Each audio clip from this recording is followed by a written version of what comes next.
All right, welcome back to the Only Fantasy Basketball podcast, your source for explicit and uncensored fantasy basketball content. Three of us this week. We're missing our mate Howie, unfortunately. So we got no Lakers representation, which is going to be a challenge given that we're planning to cover off on the trade deadline this week. That's going to be a heavy topic of conversation. But we do have Nick. G'day, Nick. G'day, guys. How are we? And Shan. Let's do this. All right. So before we kick off, I just wanted to raise again, one of the members of this chat group here has turned into Nostradamus. I spoke about it last week, but he had a take on LeBron midway through December, and he said that with AD going down, LeBron was going to go supernova for a period of time to cover off on AD's absence, but that would potentially cost him later down the line. And we're starting to see that LeBron's having ankle problems. He's out for a few games now. I would honestly be surprised if he played 50% of the remaining games for the Lakers. It's just the little niggles are just really hurting him. Now, if LeBron was an ordinary man, I agree. That's exactly what it looks like is going to happen. But LeBron just continues to defy expectations. And I'm not a LeBron guy, but Jesus Christ, it would not surprise me if he ended up just doing something superhuman and keeping it up. I just wouldn't want to bet on it. Yeah, fair enough. So we're calling you trying that if the Lakers were to sneak in and then do that in the finals, which obviously isn't great for fantasy. It's great. So your nickname now is Shanstradamus. All right, let's move on to news and injury updates. Shan, what do you got for us? What do we got? Injuries. I thought I'd take a slightly different approach this week and go back to my method of going team by team, but instead of walking you through 30 teams, I think I'll just be more selective on what injuries I talk about. I'll try to focus on the ones with the biggest fantasy impact. So at Boston, we've got Jaylen Brown with a facial fracture. Apparently he and Jason Tatum are not getting along, so he smashed his face in. All I can find out is he might be back really soon, Dave. It's fake news, bro. Like post All-Star break, he'll probably wear a mask and be back straight away, I would guess. I'd say so. And in the meantime, White just was just the NBA Player of the Week, Eastern Conference Player of the Week. Crazy. Just been amazing, although he probably isn't hearing that. Did you hear about his eardrum burst? He's been playing with a hole in his eardrum. So he just had that checked out, but it's not going to stop him playing, but it sounds painful. That's probably why he's gone so well. He doesn't hear the guys calling for the ball, so he's just going in anytime. The rest of Boston, you've got Rob Will, who is out with an ankle, but I think it's pretty minor. And then you've got Marcus Smart back and just absolutely tearing things up today. Charlotte, you've got Kelly Oubre might be back soon, so he did have fantasy value and he's been out for quite a while. True, it was a hand injury, right? Is that right? Yeah. I was looking at him. Yeah, he's a waiver wire candidate for sure. Yeah, if I go to Dallas, you've got the crucifix, Christian Wood is back, and you've got Kyrie Irving out with a tight back, so I think he'll be back pretty soon, but his absence helped Luka out today. Halliburton's back at Indiana. Praise the Lord, Dave. Yeah, slightly slow, sort of ramping up a little bit, but yeah, he's still Halliburton, isn't he? Love him. And then at Memphis, we got Steven Adams still out with a PCL till early March, and in his absence, you just don't know who's going to step up at Memphis game by game. Some days it's Brandon Clark, other days it's Tillman. What else? You've got at Miami, they've got a problem with being old, or at least Kyle Lowry does. He's got a knee injury. In his absence, you got Gabe Vincent being their starting point guard. Not terrific fantasy value, but maybe sort of fringy. Tyler Herro's got a bruised knee. He'll probably be back soon after the All-Star game, I would assume. Nico, do you know any more about how long Tyler might be out for? I couldn't really give you much more than that. Look, it was a shame because he'd already missed a few games and he came back and had a blinder. I'm like, oh, sweet. We're back to Tyler Herro of a couple of months ago where he was just dominating for a patch there. But yeah, it's a bit of a shame. Hopefully he's not too long after the break. And at Minnesota, we've got Karl Anthony Towns been out forever. What's he got? He's got a calf. There was a tweet about him very recently, an update. They're expecting that he definitely will come back, but it might be for last 10 to 15 sort of games of the season. Well, we got to give a shout out to Howie on that one. Then he called that from the get go, didn't he? Nice one, Howie. He did. And then the big one, Zion at New Orleans, re-aggravating his hammy out until mid-March. Nickstradamus. Yeah. I mean, if we're serving our patrons well, if for the people that are watching this show. That was a no-brainer. I can't take too much credit there. Yeah, I remember when he first did that, it was a hamstring strain and it was supposed to be 2 weeks. And geez, I don't know, was that 4 weeks ago? Something like that. Now he's going to be out for another few weeks. Yeah. Just bloody terrible. The guy's cursed. To be fair to him, though, this was not them like misdiagnosing the injury or anything like that. He just tweaked it again, didn't he, in training? So that stuff can happen. What can you do? Yeah. And Phoenix have got Devin Booker back since our last podcast, but now they've traded for KD. They'll be absolutely loving that, but he's got a little bit of a knee issue, and I don't have any solid data on this, but he could be back as soon as post-All-Star break. Portland, you got Nurkic out until after the All-Star break, and we had Anthony Simons go down with a bit of an ankle injury, and no word, it hasn't been evaluated properly yet, but it'll definitely be post-All-Star break at a bare minimum. Trying to think who might step up at Portland with Anthony Simons out at the 2 guard. Well, they traded away Josh Hart, didn't they? So, yeah. Dame time. Yeah. They got Shaden Sharp at the 2 guard, I suppose, or maybe Matisse Thybulle might actually shoot some shots, which he never did at Philly. I do praise Matisse. The ball. It's probably not the spot to talk about it in depth here, but I mean, I do like Shaden Sharp, but I just think he's not there yet. Not there yet. No, he's a couple of years away. I mean, his athleticism though is off the charts. Crazy. Yep. Amazing. And then at San Antonio, you got Devin Vassell. He should be back soon after the All-Star game. Geez, I imagine he'll have a lot of usage walking into that Spurs team at the moment when he does come back. If they play him, actually, I guess there's every chance they do not play him because they want Victor. Can I just say again, Nickstradamus predicted the Spurs tanking. They've lost their last 14 games in a row and are sitting in second last in the West. They've committed to the tank now, haven't they? Wow. They have embraced the tank. Who did you guys say they were going to trade? Pirtle traded away. Yep, Pirtle's turtled his way out. That did seem to be a fairly obvious one, yeah. There's just no future for him there. And then I'll just finish off with OG Anunoby with his wrist. He should be back soon. And then at Utah, you've got Lauri Markkanen's got a sore knee. I'm praying he's back next game, perhaps after All-Star game. And today we had Colin Sexton go down with a hammy, and it hasn't been diagnosed yet, but dear God, I hope it's not a Zion-like hammy. But who would step up in Colin Sexton's absence there? Probably Taylor Horton-Tucker. Yeah, they don't have Beasley anymore, do they? No, they got rid of him. They got rid of Conley, so the guard depth is pretty barren. I would advise watchers to keep an eye on Utah's box scores and just see who's getting the minutes and the usage. Could be able to pick up a bargain. It was bloody Kelly Olynyk today, just went absolutely bananas, but that was in Markkanen's absence as well. I did pick Olynyk up, but I didn't have him on the court, so well, what can you do?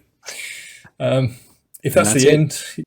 So the one thing I wanted to bring up, just because we were talking about Utah, why not? It's interesting that Danny Ainge hasn't traditionally tanked hard by shutting players down. He's generally sort of out. Well, I mean, when I say generally, we've literally just got the Boston Celtics as the history here. But he was happy for the Celtics to win as many games as possible during the regular season and outsource his asset accumulation to other teams that he traded, whose picks he traded for. So it wouldn't surprise me to see Utah just remaining reasonably competitive all the way through to the end of the season. I don't know. I mean, maybe heart. He might be less into it. Obviously an ex-Boston player. Maybe there was a little bit of pride there. He might be more kind of pragmatic at Utah. So, see, I think a big factor into whether a team goes full tank or not is actually the natural advantages or disadvantages of the location. So, and this feeds into some conversations we've had previously, but a team like the Lakers, for instance, probably aren't ever likely, or the Celtics or New York, teams with particular advantages where they can build via free agency and attract people doesn't make a lot of sense for them to. Yep. Does it at Utah? I don't think. I think they do not have those advantages at Utah. We'll just put it that way.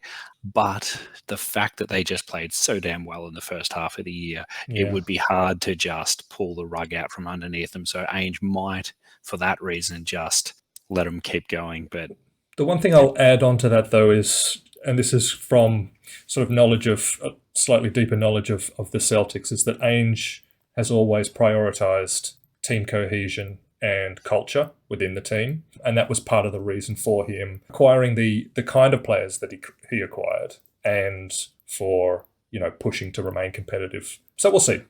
Yeah. True. And the other thing in the West... Sorry, Shane. The other thing in the West, it's pretty tight. I think Utah are going to keep going for it. I mean, they're in 11th spot now, and what are they, 29 and 31? What have we got? The team in third position is 32. You know what I mean? They're really, really close there. There's a lot of logjam in the West for change in the West. So both of the points you just made make a hell of a lot of sense as to why Utah probably might be attempting to keep winning. I just think about those deadline moves, which I imagine is a topic we're going to get onto soon. Taking advantage of the value in Conley, Beasley, and they got rid of someone else. Point being, and Vanderbilt.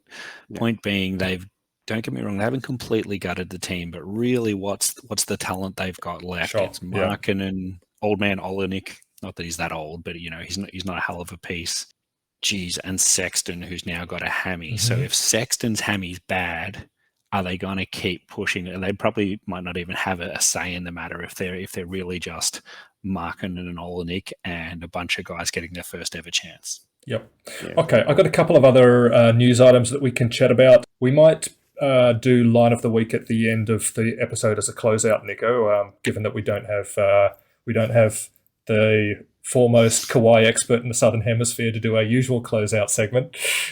He's also bailed on this episode tonight. Coincidental? Kawhi is in red hot form. True. You think he's dodging the hard questions? He may be. That's a good point. Yeah. All right. So in his defense, Nick, we made a big deal about that in the last episode. Yeah, he's been up for a while. Yeah. All right. A couple of points. LeBron James becomes the all-time NBA scoring king this week. About 8 or 9 days ago. Yep. Wow. I mean, we knew it was coming, and it's arrived. I thought the game itself was a bit of a sort of strange microcosm of the kind of player he is now. Like, it never looked to me at all as though he was not going to get to 36. Like, he had the bit between the teeth, and they could not stop him. There wasn't a single player or, double team or, zone defense or anything that was stopping him from getting his shots off, getting to the rack, scoring efficiently whenever he wanted to. It was a LeBron celebration. It was LeBron. And then all of a sudden... Kobe's last game. Yeah. But then all of a sudden, he got the record, and then that was it. He was done. Yep. Like it seems to me like he, as a player now these days, when there is a source of motivation there, he can still be the best player in the world. But when that sort of source of motivation drops off a little bit, perhaps, the record isn't there. Perhaps they fall out of contention for the play-in tournament.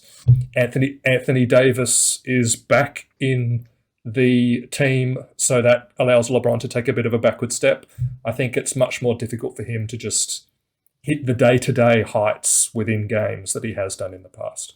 I'll say something positive for LeBron, then negative, and then positive.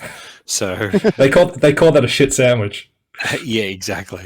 I don't actually put that on LeBron. Now, the way the script of that game went, what was disappointing for me, or a neutral perhaps, was that the Lakers all seemed to be about getting LeBron that scoring record.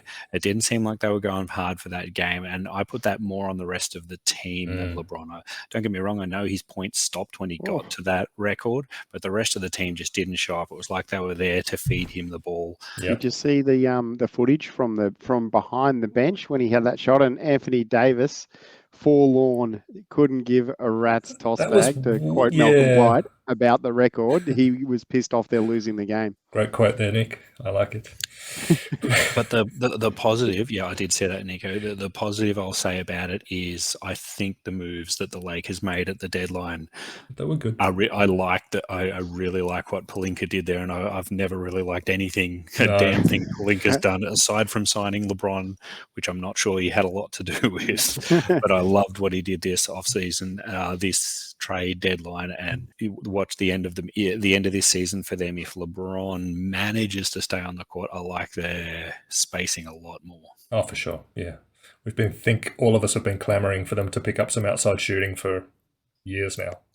All right, one more before we get into the trade deadline roundup. Ja Morant had an interesting encounter post-game where he rolled up to the Indiana Pacers team bus in a big SUV with a few of his buddies, and one of his buddies got out and started to sort of verbally confront some of the security for the Indiana Pacers, and then from the back of the tinted windows or whatever, somebody shot a laser, as a la a laser-sighted gun, potentially, was the concern, at the Indiana Pacers team bus. Freaked them all out, as it would do. They don't know what Ja Morant's friends have the potential to do. And apparently there was some kind of an investigation from the league office. They determined that there wasn't a gun involved, but a couple of Ja's mates have been banned for the season from attending Grizzlies games. And look, I was really disappointed in general with some of Ja Morant's comments after this. He just didn't seem to interested in taking responsibility at all. So it makes me a little concerned about his maturity is he ready to kind of step up and lead a team to be truly successful at this point in his career? I don't know. That leads me to question that kind of those kind of questions. His game's out. His game's there for sure. It's a maturity thing. I mean, we could get up on our big Aussie high horse about gun control and how it's kind of these kind of people that are looked up to probably should, try and take a higher stance, raise the standard a little bit with that kind of rubbish. Yeah, but I won't do that. I'll just say, look, Ja should be having a pretty serious chat with his mates. And I dare say, even regardless of whether or not they get banned, I don't think they'll be going to the games with Ja for a fair while. Yeah, I hope not. Yeah, I think maturity is probably really on point here. I am a huge Ja fan, but was more so a huge Ja fan up until about a year ago. This isn't the first thing where and I can't recall the other things, but he makes a lot of immature sort of plays on the court and says some things which the stuff with the Warriors. I love playing watching Dre.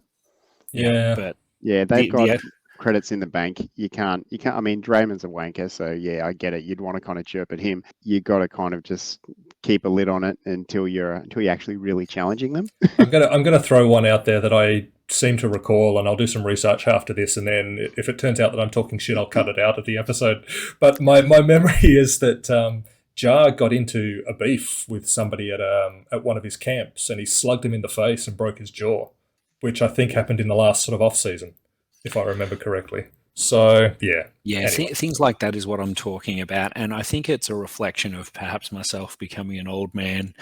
What I'm starting to value more in players is attitude, their personality. I'm not I used to be all about whatever was the most flashy, the best highlights, who was going to win fantasy for me. But I have a new appreciation for, I don't know, and it's not always old players I'm not talking about, but I love Tyrese Halliburton. His head just seems so screwed on. True. And guys like it's if I was running a team, that would be that would be a really big factor for. That's your no me. Dickhead policy. So exactly. Yeah. I'm a little bit in between. I like to see him show a little bit, and even if they overstep the line occasionally, as if it's just, okay.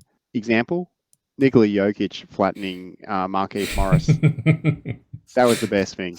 Unprofessional, 100% called for, 100% warranted. He'd be going back his change room. The morale in the change room after he did that to him would have been like winning a championship. It's just occasionally you have to encroach over the line. I'm not pulling Hawthorne Clarkson mentality here. Yeah. Don't be a wanker. Don't be a dickhead. Don't go punching people out or anything like that. But you gotta be able to kind of cross the line a little bit just to kind of back up yourself and your team. Oh yeah, for sure. Yeah. Yeah, so a little bit in Shan's camp and maybe a little bit further to this side. Oh, I'm not saying never cross the line. There's a time and a place for that. I just mean the way you cross the line. There's, Yeah. I think Nicola had a pretty good reason for that, and the bloody Morris brothers are the worst for this immature shit. I was going to say that. Yeah, that was very much along the lines of, they fucked around and found out. So, yeah, exactly. All right, boys. Let's move on to transfer deadline roundup. And look, we're a little late on this, but there were some massive moves at the deadline. This felt to me like a bigger mid-season trade deadline than we've seen in the past. We're going to kick through the big ones, the major headliners, and then we might, if we have some time, get to some of the smaller ones. First up, because it was chronologically the first up, and it was a massive one, Kyrie traded to Dallas for Spencer Dinwiddie, DFS, what's his Dorian Finney-Smith, and just a clutch of second rounders, like 4 second-round picks. And just a few stats since that trade: Dallas are 2-2, and they've gone 0-2 with both Doncic and Kyrie Irving in the lineup. But obviously, small sample size, and there are going to be some teething issues when you're integrating 2 superstars into a lineup. But yes. And just another one before we throw it open for discussion. It was a little bit contentious. Kyrie seems to have failed to come to an agreement with the Nets on an extension. And as a result of that failure to come to terms, he threatened to sit out for the remainder of the season unless he got a trade. And that forced the Nets' hand. And that ended up being the first domino, and a whole bunch of others fell after that. What do we think? Tell you what, I really like Luca getting some help. Mm-hmm. I like the that artist who did the thing on Instagram, whereas there's a photo of Luca looking a bit tired and he's got his hands up and he's got the sign saying "Please send help" as a direct message to Mark Cuban in the lead up to the trade deadline. I thought that was a bit cheeky, but he got a really good player back in help. I don't like the pairing of them two. I'm too much of a Luka fan to want to bring on a guy like Kyrie, who is kind of like Luka in that they need a lot of the ball in their hands. Just wish they could have. God, imagine they got Durant instead. Imagine. Wow, yeah. That team would be fun. And Durant's, he's a bit of a prickly customer too, but it's just a better fit. I think they'll be really good at times, but yeah, I don't think it's the greatest choice in players to get. Yeah. Maybe they just jumped at it because look, he's a all-star caliber player. They don't often just kind of jump into your lap. Just before you go, Sean, let me give a few other mechanics here. In terms of what they gave up, personally, Dinwiddie, Dorian Finney-Smith, for me, they're the kind of caliber of players that you can sign as free agents in almost any summer free agency period. I don't think either of them are stars by any means. They gave up a bunch of second rounders. So for me, the Dallas sort of capital didn't give up a lot, but Kyrie is an expiring contract. He doesn't, and probably won't, by the sound of things, if the rumours are to be believed, probably won't re-sign with Dallas. But that also then opens up a significant amount of cap space if Dallas can sign free agents this off-season. I think you guys have hit the highlights there. I think from Dallas's perspective, they did need to bring someone in for Luka, and it's not the perfect fit, but I don't know it's as bad as maybe you're imagining, Nick. I do think we're seeing small sample size stuff here, just with 4 games so far. I think they can feed off each other. There's enough room for 2 absolute usage monsters when nobody else on the team does anything aside from play defense or hit corner threes. Mm-hmm. So I think it can work, and I think Dallas with Luka, we're going to be like, I don't know, 4th or 5th seed in the West anyway. I think this brings them up a spot or 2, which is all you need. Give Luka a chance. And so I think they kind of had to make this play, and it's really hard to get players of that quality. So yes, maybe KD would have been a better fit, but yeah, those things just aren't always available and are hard to pull off. Yeah, and KD would have cost them all of their first round picks for the next 10 years. Yeah. KD just came to mind. Obviously, we're talking about trade deadline. He was around. He was the other one that was available. He swam by them. Yeah, the other guy I think that I probably should have mentioned because he's one of my boys is Christian Wood. I reckon he'd love that trade. I reckon Christian Wood would be like, yeah, him and Kyrie will bro out hardcore. It's going to be one of those things where Kyrie and him and Luka, God, he's going to have so much fun because both of them can throw a hell of a lob and draw a lot of attention. They space the floor out for him down low. Mhm. Also, when they're slashing, Woody's pretty handy with the three ball too. So Yeah. I think he's going to benefit. And he's only just come back from injury. He's going okay for someone who's coming back from injury. He had been really good. So I'm hopeful as a manager who has him in my fantasy lineup that trade really benefits him. Opens him up. Yep. Can I move back to the Brooklyn side of things? Yeah, go. Look, with neither that or the KD side of things, I don't think they made. They didn't get back a haul. Well, they got a bigger haul for KD.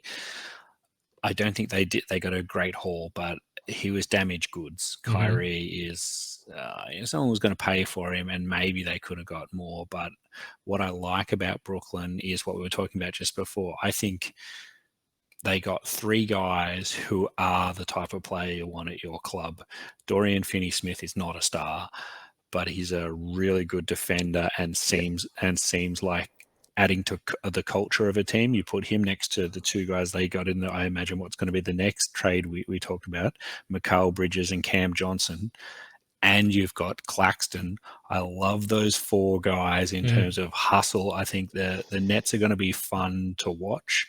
They completely lack star power. They still need that. But those four guys are great glue pieces. And they remind me a lot of the Nets before they brought in those three stars. Yeah, completely agree. They're fun to watch again. And maybe if they can pull off getting a star in the next season. It's one of those things, isn't it? Because you add all of those kind of interesting complementary pieces, and then it looks really attractive for a star to come in. You can just plug somebody in who wants to take the high usage, and they're going to have all of the people to take the shit. Yeah, I agreed. The other thing I wanted to throw in on this one was that there was a lot of rumor afterwards of the Nets owner Joe Tsai deliberately choosing not to trade him or taking less. To not trade him to the Lakers. Whether we choose to believe that story or not, I mean, it's up to you. But he would have had like a massive pain in his ass for the last couple of years. And can you imagine dealing with Kyrie every day? I've never had that power, but I can tell you what, if I'm the guy calling the shots at a club and I've got this dickhead who's just been giving you grief for a couple of years, he may even be friends with people at the Lakers, but at the end of the day, the guy's been an asshole. You can ship him off to somewhere where he's either going to be not happy in the city or it's just not really affecting you guys. So, good call. Good call, Joe. Before we move on, are there any players outside of the core group that swapped that we can think of become fantasy relevant? More likely to be on the net side, perhaps, with some opening up of usage. Yeah, Cam Thomas, obviously, he's went on that huge run, three straight 40-plus point games. That's over. He's back to the bench now, isn't he? So they seem to at the moment be prioritizing Cam Johnson as a starter over Cam Thomas, which is an interesting choice. Yeah. And what about Ben Simmons? What happens to Ben? Can we talk about Ben for a little while? Is he even relevant to a fantasy discussion anymore? He's on the waiver wires now in our league. I imagine he's hit the waiver wires on a lot of leagues. People are holding out. Our mate Howie was holding on to him, hoping that things would shake up in the wake of these trades, and they just didn't. He was awful, and he's been ditched. Yeah, if you were to look at that lineup that the Nets have got now, when he initially came there and he was like, oh, mate, look at these guys. They got KD, they've got Kyrie, and they've got Ben Simmons who's going to come back. If you were to say, at this time, 2023, February, this is going to be the lineup, you'd be thinking, geez, Ben Simmons is going to eat, and it's going to be huge. Yeah. What a decline. Did you guys hear their coach's comment about Simmons? No. Reminded me so much of Jacques.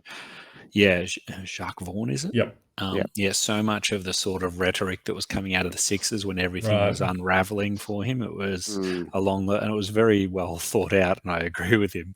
It was, we just don't know what kind of lineup to put around Ben. Yeah. You can't have a center who can't shoot.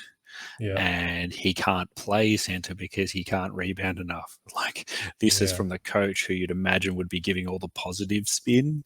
Yeah.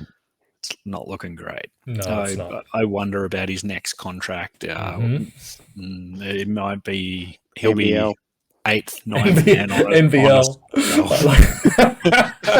Let's be honest, he's not coming back to Australia. He'd get lynched at the border. Anyway. You go to China. Yeah, he probably would. All right, let's move on to the next one. The next big headline move. Kevin Durant traded for a combination of Mikal Bridges, Cam Johnson, now, and you guys might be able to help me with this, Jay Crowder. 4 firsts plus a pick swap. Is Jay Crowder going to play for the Nets, or is he going to be bought out? I haven't seen him in their lineup. Buy him out. Yeah, I think you're probably right. Maybe they do play him, but like, have a look at their team. They got a bunch of young guys. They got a bunch of quick guys, and he's a real hustle guy. Seems like he'd be a good guy for morale with the team and stuff like that too. But he just doesn't fit that kind of thing. Like, these guys aren't going anywhere for a few seasons. Give them games to the younger blokes, and get a core together. Yeah, not the right move, I don't think. Yep. So that seems how good are Phoenix going to be though? Like, oh my god. Yeah. Can we just talk about Phoenix for a second? DeAndre Ayton, I could have sworn, like, look, maybe they could have got a big dog like that, but to be able to keep that group of, like, now 4 really, really, either you got Chris Paul, who's at the end of his career but is possibly close to the best, apart from Durant, and, can still be quite useful when he's got other tools around him, doesn't have to carry the team so much. Yep. I really like that team. I think they're going to be, I could potentially see them winning it this year. You think they've got title aspirations? Yeah, interesting. Yeah, they're pretty close. In the top 5 teams. Well, what are they now? They're 4th in the West. They're going up. They've won their last couple of games since the trade. Well, there's 2 teams in the East who are contenders, clearly, the Celtics and the Bucks. Who are the contenders in the West then? I would put Phoenix in that. Denver. Nuggets. Denver and Memphis. Ja Morant wants us to think believe Ja. Wants us to think Maybe. that Ja wants us to think that he's not concerned at all about any of the other teams in the West, apparently, according to Ja. So, well, they're 6 games behind the Nuggets in the West. I know the Nuggets have been around there for a while, and they kind of don't really follow up in the finals and the playoffs and stuff like that too. But I think the Nuggets are getting better. Jamal Murray's just been a beast of late. Like, how good has he been? Yeah. Jokic is still MVP, in my opinion, this year. He's got to be in the front for that. Your boy, Aaron Gordon. Yep.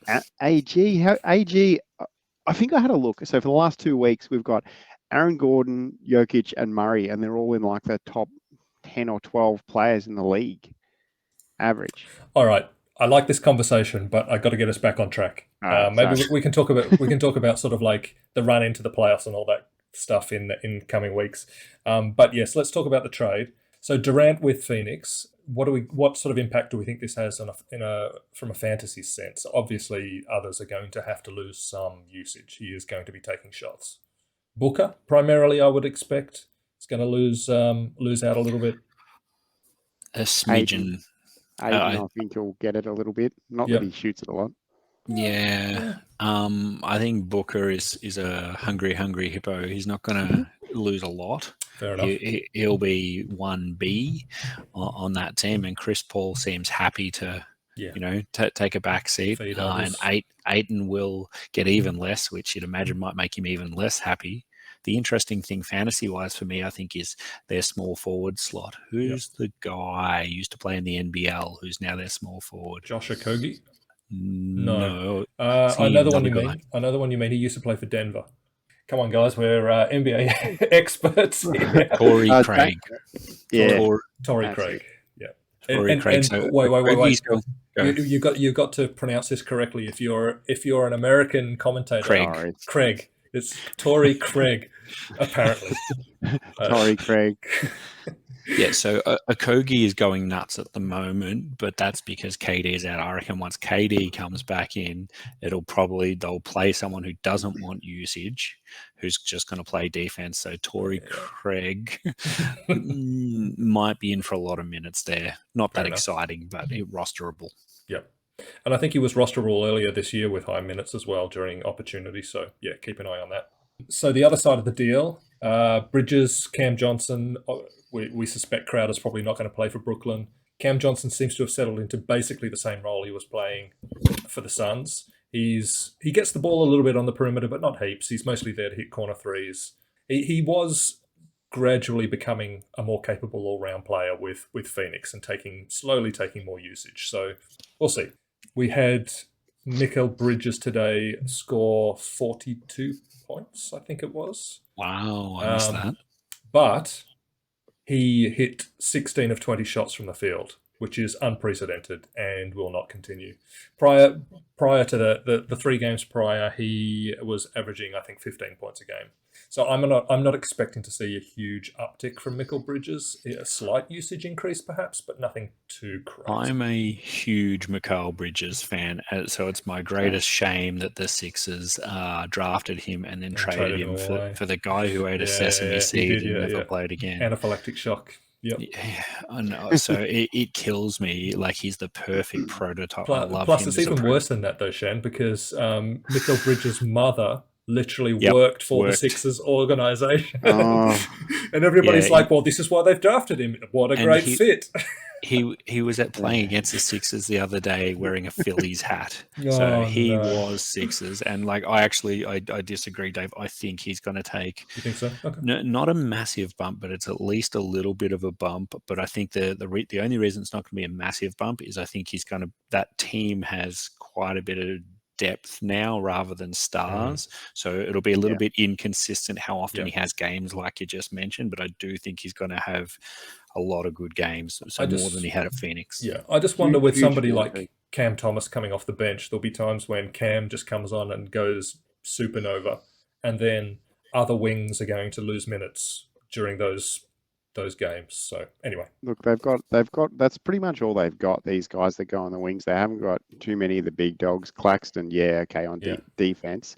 There's room in that front court, isn't full there? of wings. Yeah, I'm the same as Shano there with Bridges. I reckon he's criminally underrated at times. From a fantasy point of view, I've had him a couple of times, and he's been just really solid, really consistent. He doesn't have to have those big scoring games, but it's great to see him get that 40 points and just, mate, he's got it in his kit. He can do that. Maybe he gets confidence on a new side and he does try and shoot it more. It's not just the 40 points, is it? Because this is what Mikal Bridges does. So let me bring up his defense. Sorry, I got that wrong. 45 points, 8 rebounds, 5 assists, 2 blocks, 2 steals, 4 threes. So the number one player today, he was. I can't believe he's outranked Jaren Jackson today, who had 4 threes, 5 steals, and 4 blocks. Was that a home game, Shan? Probably. Must have been. Must have been. I like it. All right. It's not often you're not the best player on a day where you have almost like a 5x5. I want to say it feels like a real haul for the Nets. 4 first-round picks and a pick swap. The only issue I potentially have there is that I think Phoenix is one of those teams, you mentioned, Shan, that some have the ability to attract free agents. They're a destination. I think Phoenix kind of is a bit of a destination. Like, there are a lot of players that love the warm weather. It has been a destination in the past. Sometimes part of that appeal can be the players who are there, and Devin Booker seems to be one of them in US culture. A lot of players love Devin Booker, and when you've got Booker and you've got a KD who's probably not going to fall off a cliff. Mm-hmm. He's still on quite a long contract. I think he's still got like 3 or 4 years left, KD's, so they're not going anywhere. Yeah, for sure. All right. Anything else? Guys, can I just give a live update? So Howie's just dropped Kenyon Martin Jr. for all the fans out here, just keeping track of our movements. Kenyon Martin Jr. has been dropped. I see. So this is a live update within our league. Yeah. Let me have a look. What's he done today? All right. Anyway, anything else on this trade before we move on? No, I just Not think really. Phoenix have really established themselves as a pretender into contender. Yeah, I like it for them. The only so one more thing I'll say is that I think one of the reasons why the Nets, as constructed, failed was because neither Kyrie nor Kevin Durant are strong leaders. This is my belief. You can disagree if you like. I don't think either of them are like an alpha dog that leads a team through strength of, force of personality deep into the playoffs. I think they always sort of have played backseat during their most successful periods, have played backseat to another alpha dog. Kevin Durant played backseat to Steph Curry primarily on the Warriors, and obviously when Kyrie was having his maximum success championship with the Cavs, he was playing behind LeBron. So I don't know. I'm not convinced that anybody on that Phoenix team is a real leader alpha dog. Personally, I don't think Devin Booker is. I think I don't know. I do agree with the premise that you've put in there, like pretty much, and we can go on talking about it because I'm not going to dismiss it. But geez, Kevin Durant that first season when he went to the Warriors, Yeah, I reckon he was leading the team come the final series. Yeah. It's pretty easy to do though with the Warriors. Yeah. Like you've got with the Warriors, you've got guys like Draymond Green, who's like antagonistic on the basketball court and is prepared to sort of like fly the flag from a physical perspective, and off the court as well. He's loud, and then he'd be a leader amongst their players. And then Steph Curry's like the spiritual leader. So all Kevin Durant was just plug and play for that Warriors team. All he had to do was step on the court and fire up shots. I still think that's probably the best we'll ever see of Kevin Durant. Yeah, I think so. That back half of that season and the playoffs. So I just want to really quickly say I saw two things in what you were saying there, Dave. Leader and alpha dog. I think they have the leader in Chris Paul and the alpha dog in KD. I think combination of those two and the talisman that is Booker. I actually really like it. Okay. I got them in my top few teams this season. All right. So the next trade, I'm going to say trade, even though this is kind of like a Lakers mashup. And unfortunately, we don't have Howie here to discuss this with. So the Lakers have acquired D'Angelo Russell, Beasley, Vanderbilt, Mo Bamba, Mike Conley. No, he went to the Wolves. And then Pat Bev left. So they got D'Lo, Beasley, Vandy, Mo Bamba. What do we think of that haul for the Lakers? Hachimura. Hachimura was earlier, but yes, yeah, absolutely, yeah. Also Hachimura. I think it's pretty good. I think there were some pretty good moves. And I know I'll get criticised maybe by Howie with this one. Getting rid of Westbrook was a solid move. And some of the things Westbrook was working well when he was there for a little bit when he started going to the bench, and it seemed like he'd swallowed his pride. But I think that's probably a reasonable. They didn't get anyone great in, but it's a reasonable trade deadline. They got complementary pieces, and they hadn't really. They filled some roles that they needed. I think Bamba. I think you got Howie wrong there, Nick. I actually think he'll be all over this as a good move. He was defending Westbrook mainly against criticisms that he had zero value, and Howie was kind of right in that regard. But these pieces are far more complementary. You get Mo Bamba, who's not going to play a lot, but approaching 20 minutes and stretching the floor next to AD. That's so valuable. And then Beasley is just a guard who can put the ball in the hoop a bit better than like Kendrick Nunn and guys they've had like that recently. Yeah. And then the one I absolutely love, and I know you love him as well, Dave, Vanderbilt. I think he's key. He started at power forward today, and that raised my eyebrows because getting AD to play center has been a battle for his coaches throughout his entire career. He just doesn't want to do it. But if you play AD at center and Vanderbilt at the 4, or LeBron and Vanderbilt as your forwards, I really like that. The only concern I have with Vandy starting alongside AD and LeBron is those are 3 non-shooters, sort of. I mean, LeBron kind of shoots. AD shoots out into the mid-range. Vandy doesn't really shoot. I don't know. But anyway, just a point. I don't know. LeBron's become a shooter in my eyes, and AD has 3-point range. I think they can play one non-shooter, especially when it's a non-usage guy. Yeah, fair.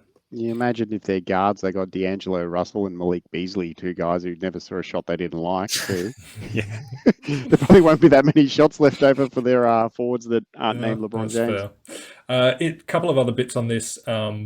Interestingly, in the wake of Bamba moving from the Magic, a lot of Magic fans felt the need to pipe up online to say that Mo Bamba is a bum and is actually a terrible defender, which I was not aware of. Even though he blocks shots, apparently they like to say that his feet are made out of concrete.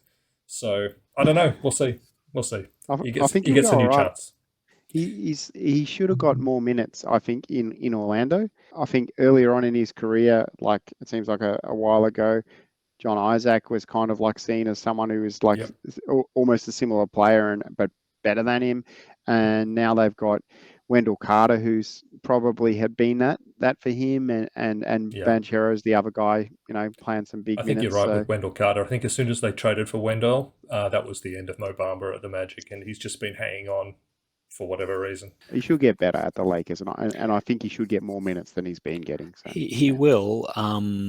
I don't think he's got this massive trajectory though. I just think he's going to be a more useful piece who fits in a bit better. I don't know that he's a terrible defender, but he could be one of those guys who is a better shot blocker than he is defender. Well, I think the point is that he's a better shot blocker than who were they playing? Oh, Wanyan Gabriel? No. The center. Thomas Bryant. Yeah. He's a better shot blocker than Thomas Bryant. A couple of other bits on this combination of trades. Conley to the T-Wolves. Do we think that's of any relevance fantasy-wise or NBA-wise? Maybe NBA-wise, if they do get into the some of these playoff battles, I think Conley will be quite handy to have on their side. Some mentorship for Anthony Edwards. Yeah, and some composure. Anthony Edwards is a young guy.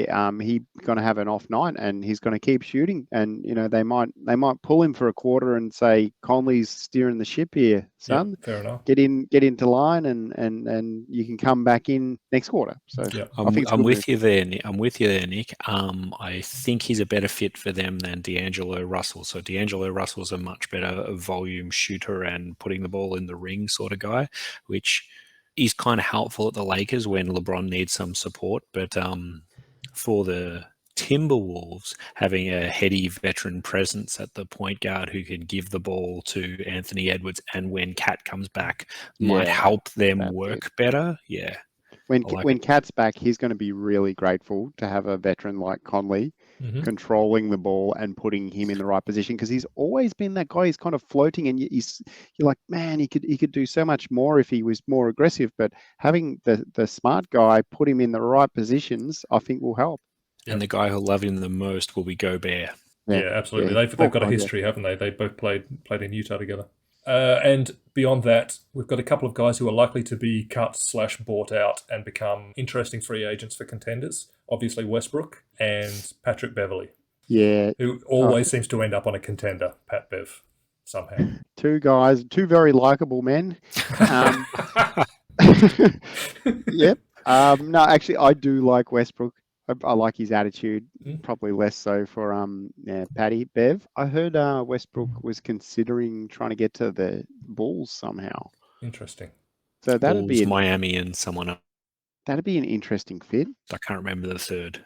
Right. Yeah. I mean, there were some interesting stories that came out in the wake of that trade. Like Westbrook apparently left a $10,000 tip for the staff in the bubble when he left. Like apparently he's just a really great guy. Behind the scenes, he does a lot of this very generous stuff that, and never sort of gets his publicist involved to try and big up himself. So I appreciate that. All right, let's move on to the next one. We'll try and squeeze through a couple more, and then we'll do fantasy line of the week before we close out. Geez, there was a mess. Wiseman to Pistons, Gary Payton II to the Warriors, Kevin Knox to the Blazers, Sadiq Bey to the Hawks, and yeah, that almost fell over because of some sort of issue to Gary Payton that was undisclosed and perhaps just diagnosed. But in the end, they just sucked it up and just and confirmed it all. I was trying to think of those ones, which one's going to have the most fantasy Yeah, relevance. fantasy, Maybe yeah. Sadiq Bey, but Yeah. there's a lot of guys shooting at the Hawks. And Hawks have just got this glut of combo forwards now and wings. Like Yeah. it was sort of such a weird move for the Hawks. Why did they not Mm. trade Collins? Well, I don't understand Yeah. what the Hawks are doing. Like, I'm genuinely baffled by their moves. I like Collins, and I think he's a good player. And if I was in the Hawks, I wouldn't have traded him. But there was so much talk about it. Like, it's weird that nothing happened. It was almost as bad as the talk about Toronto and all their players Yeah, I know. moving around, Yeah. and then what you get Pirtle, and great. They clearly decided, Toronto, that they were just going to go for it. There have been rumours about John Collins for about 3 years at the trade deadline. So, it must be rubbing people the wrong way, have an ego or something like that. But clearly they're not getting what they need to move him. So in regards to that trade and fantasy-wise, this was a trade made by some coaches who don't play fantasy because it didn't help anyone. No. But just, as you said, it made a glut in Atlanta. And Wiseman, while I don't think he's going to be a fantasy player, he's going to shave off some of the value of Durant at Detroit, which is super frustrating for a Durant owner right here. All right, I'm going to throw out the last bunch. Terrence Ross to the Suns. He got bought out, and I don't know if that means anything or has a negative impact overly on anybody. Yeah, just depth on the wings. He can shoot. Jakob Poeltl to the Raps. He had a massive game, 30 points, 6 blocks, 9 rebounds, something like that. The last game out, but the first couple of games for the Raps were nothing to speak of. So who knows? I think it's good for him. Less likely to get shut down. As you said, they're going to scrap and claw for every win. Might impact Pascal Siakam's rebounding a little bit, but he's a stud enough that he'll pick up elsewhere. Fair. Yep. And the last one, Mike Muscala to the Celtics, gives the Celtics a nice 3-point shooting stretch big, but I don't know that he's in any way fantasy relevant. All right, so anything to wrap that up, guys? Any thoughts on the transfer deadline? Well, super quick. Deadline? I love the Sixers edition of one of the brothers, Jalen McDaniels. I love the McDaniels brothers. They are just, I love the prototype. And Jalen's not getting a ton of minutes at Philly, but if I was there, I'd be bloody moving PJ Tucker to the bench and starting Jalen McDaniels and Tobias Harris, or making Tobias the sixth man, because it's what the Sixers need. They need someone who can play some defense on the perimeter from the forward spot. And I think the Sixers, it's a move that improves them a little bit.